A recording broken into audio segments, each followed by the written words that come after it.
Let's practice psych assessment drills.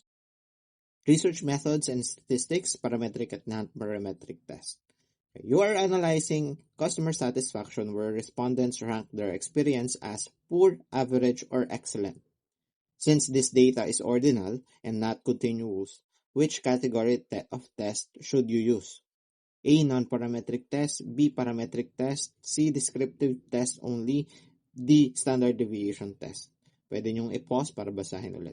Tamang sagot natin ay letter A, non-parametric test. Since customer satisfaction rank as poor, average, and excellent, ordinal yung data.